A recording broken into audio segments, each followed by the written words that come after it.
नमस्कार, मी दीपाली रेसिपी सर्वांसाठी या चॅनलमध्ये सर्वांचे स्वागत करते आहे.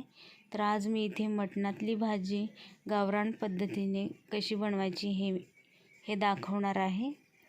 तर इथे मी पाव किलो बकऱ्याचं मटण त्याचा किमा करून घेतलेला आहे. एक मिडियम साईजचा कांदा, एक मिडियम साईजचा टोमॅटो बारीक चिरून घेतलेला आहे आणि तो मी आता या मटणमध्ये मिक्स करून घेणार आहे.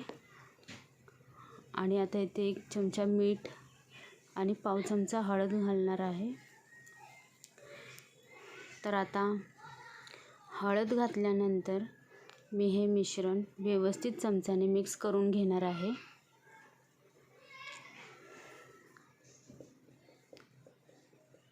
तर आता हे मिक्स करून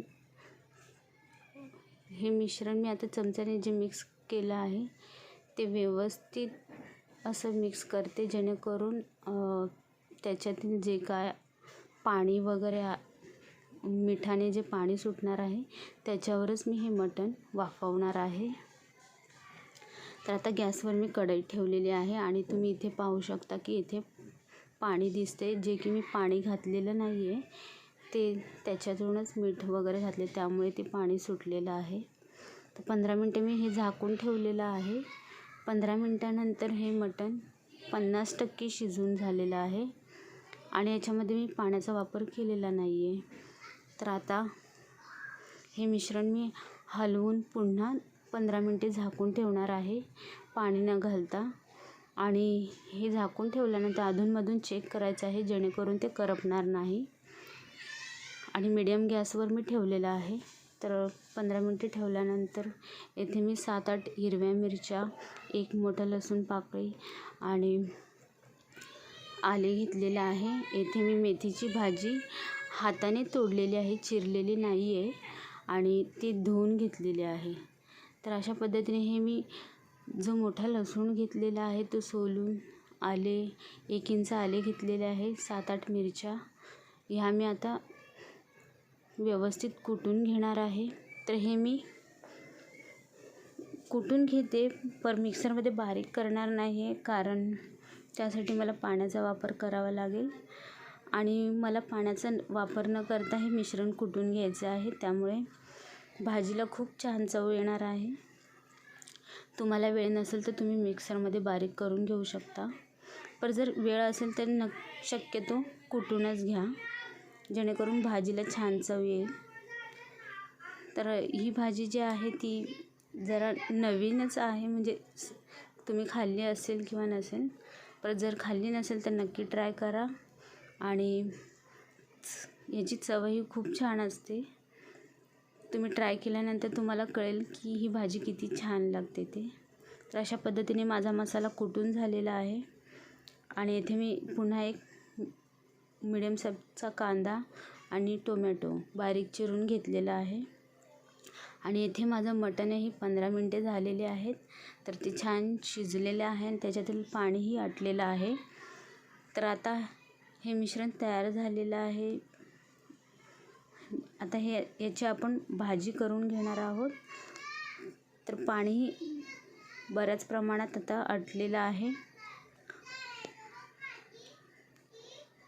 तर आता मी कढई तापायला ठेवलेली आहे, त्याच्यामध्ये मी 1 मोठा चमचा तेल घालणार आहे आणि हे तेल मी व्यवस्थित गरम करून घेणार आहे. मटणात शक्यतो पाणी ठेवू नका, कारण आपल्याला भाजी बनवायची आहे.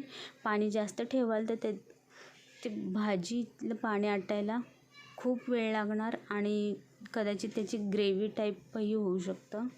तर शक्यतो पाणी ठेवू नका. आणि आता इथे आपलं तेल गरम झालेलं आहे.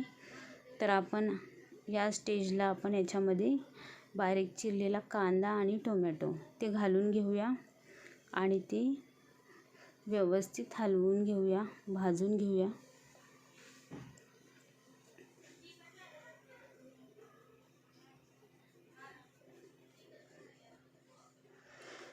तर आता इथे मी चमच्याने हलवून घेते कांदा टोमॅटो.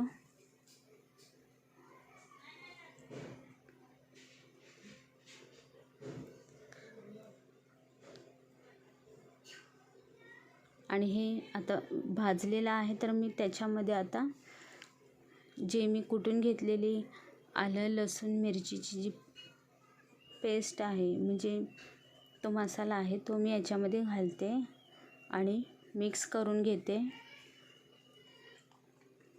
आणि तोही व्यवस्थित तेलामध्ये भाजून घेणार आहे, जेणेकरून तो कच्चा राहणार नाही म्हणून. तर आता मी उरलेला जो मसाला आहे तोही व्यवस्थित काढून घेतलेला आहे आणि ह्याच्यामध्ये मिक्स करून घेते. तर इथे हिरवी मिरची वापरण्याचं कारण हे आहे की आपण मेथीची भाजी घेतलेली आहे, त्याच्यामुळे हिरवी मिरची वापरणार, कारण त्याच्याने भाजीला छान चव येते. काही लोकांचं म्हणणं असेल की मिरची पावडर वापरू शकता का, तर तुम्हाला आवडत असेल तर नक्की वापरा.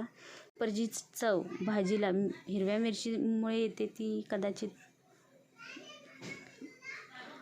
कमी होईल, त्यामुळे माझ्या मते हिरवी मिरचीच वापरा. आणि इथे मी हळद टाकलेली आहे. आता हळद टाकून हा जो मसाला आहे तो व्यवस्थित हलवून घ्यायचा आहे. आणि आता मी जो माझ्याकडे मटण मसाला आहे उरलेला तो मी घालते. तुमच्याकडे नसेल तर तुम्ही नाही घातलं तरी चालेल, आणि किंवा गरम मसाला पावडर काही असेल तर घालू शकता, आणि नाही घातलं तरी हरकत नाही, कारण भाजी ही चविष्ट होणार आहे, त्याच्यामध्ये काही बदल होणार नाही आहे.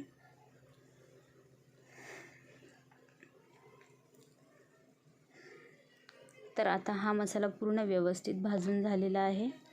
तर आता याच्यामध्ये मी जे शिजवलेलं मटण आहे ते घालणार आहे. पण त्याच्या अगोदर मी थोडं मीठ घालते. पर मीठ घालताना याची काळजी घ्या की आपण मटणातही थोडं मीठ घातलेलं आहे, त्याच्यामुळे मसाल्यात मीठ घालताना थोडं काळजीपूर्वक घाला, चेक करूनच घाला. नाही तर जास्त घातलं तर खारट होण्याची शक्यता आहे, कारण आपण भाजी बनवतो, ग्रेव्ही नाही बनवत आहे. तर मग आता मी मटण घालून घेते. मटण घातल्यानंतर मी हे व्यवस्थित मिश्रण हलवून घेते.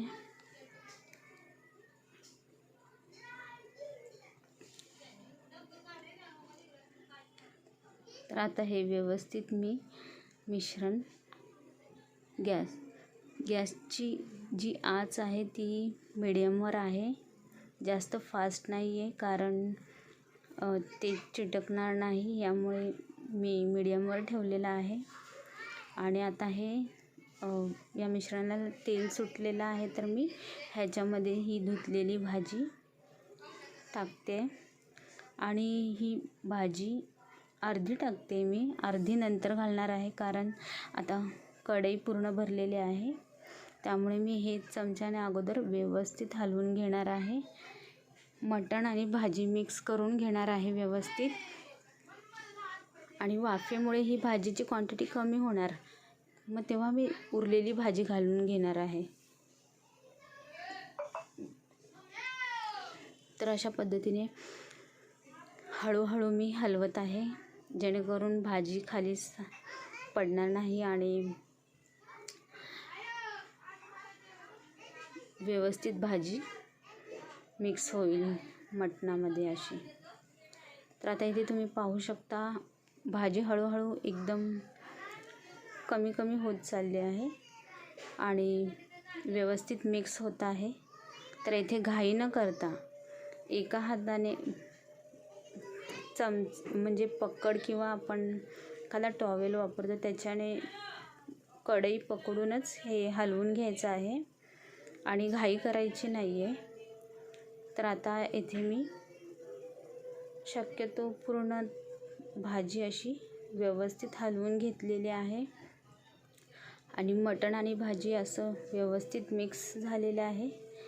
तर आता ह्या स्टेजला मी जी आपण उरलेली भाजी, अर्धी भाजी ठेवलेली आहे, ती भाजी आता आपण याच्यामध्ये मिक्स करू शकतो. तर मी हे मिश्रण पूर्ण मिक्स करून घेतलेलं आहे, तर मी उरलेली भाजी घालते.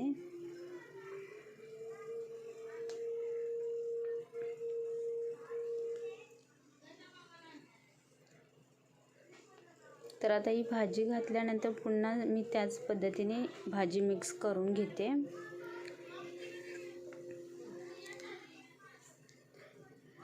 तर ही भाजी म्हणजे मटणातली भाजी, ही रेसिपी खास इथली भाजी मी मिक्स करून घेतलेली आहे.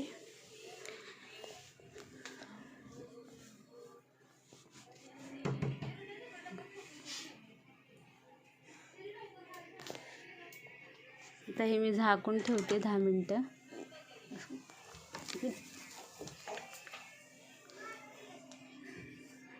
मटणात भाजी तयार झालेली आहे. तर ही भाजी आता व्यवस्थित तयार झालेली आहे. तर ही भाजी कशी झाली, तुम्हीही नक्की ट्राय करा आणि कशी झाली ते मला कमेंटमध्ये कळवा.